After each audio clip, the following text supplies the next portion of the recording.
À Namur, le numérique fait partie intégrante de notre quotidien. Pourtant, derrière la fluidité d'un film en streaming ou d'une question posée à l'IA, se cache une réalité physique souvent méconnue. On parle de cloud, un terme qui suggère l'immatériel, mais en réalité, chaque action en ligne mobilise des infrastructures massives.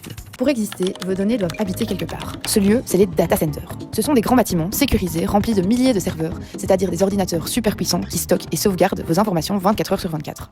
Et ces centres sont nos voisins.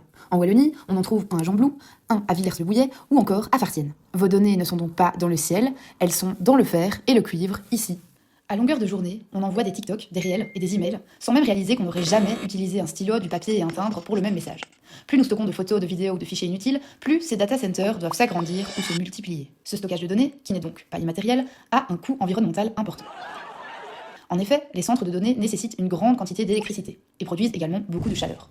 Pour éviter la surchauffe, les data centers doivent être refroidis en continu, ce qui consomme beaucoup d'eau et d'énergie puisqu'elles alimentent ce système de refroidissement. La fabrication des équipements informatiques nécessite des ressources naturelles et des métaux rares. L'extraction de ces ressources contribue à la dégradation des écosystèmes et à la déforestation. Même à l'échelle d'une ville, la gestion des données numériques peut avoir un impact environnemental. Les serveurs locaux de la ville de Namur fonctionnent comme de véritables mini-data centers. Le premier vrai défi à Namur, c'est les dark data. Les dark data sont des données qui sont stockées, mais qui sont dormantes. Ce sont des doublons de fichiers ou bien des fichiers simples qui ne sont plus jamais consultés après leur première utilisation.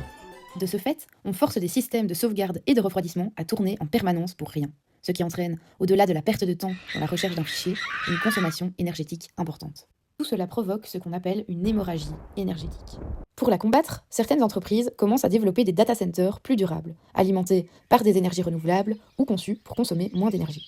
En effet, certains data centers choisissent des emplacements stratégiques pour bénéficier directement d'énergie propre et d'un refroidissement naturel, comme en Norvège ou en Suède. Stockholm est par ailleurs un modèle mondial de data center écologique. En effet, plusieurs de leurs centres de données injectent leur surplus de chaleur dans le réseau urbain, ce qui permet de chauffer jusqu'à 10 000 logements. Et c'est sans compter que ces centres fonctionnent, pour la plupart, grâce à des énergies renouvelables. Stockholm valorise donc l'énergie et réduit par la même occasion son empreinte de carbone. Plus près de chez nous, le data center de Gembloux dispose d'un parc de panneaux solaires lui permettant de produire de l'électricité verte et de couvrir en grande partie ses propres besoins. Nous, concrètement, qu'est-ce qu'on peut faire ? À notre échelle de citoyens lambda, nous pouvons aussi contribuer à réduire le coût environnemental dû au stockage de nos données, et ce, par des gestes simples. Par exemple, on peut déjà supprimer nos emails inutiles, trier nos photos et vidéos, ou encore supprimer de nos ordinateurs les fichiers dont on n'a plus besoin. La ville de Namur agit concrètement pour limiter son impact environnemental. Elle veille à éviter le stockage inutile de données en respectant les règles de conservation prévues par la législation, ce qui permet de limiter les dark data. Des actions de sensibilisation sont également menées auprès des agents de la ville, comme des formations sur la gestion des documents numériques. De plus, la ville de Namur optimise ses infrastructures informatiques grâce à la virtualisation. Elle regroupe ses services sur un nombre réduit de serveurs qui sont plus performants, moins énergivores et alimentés en énergie verte, ce qui permet de faire plus avec moins de matériel. Ensemble, citoyens, entreprises et villes, on peut construire un numérique plus responsable et contribuer à rendre la planète plus durable.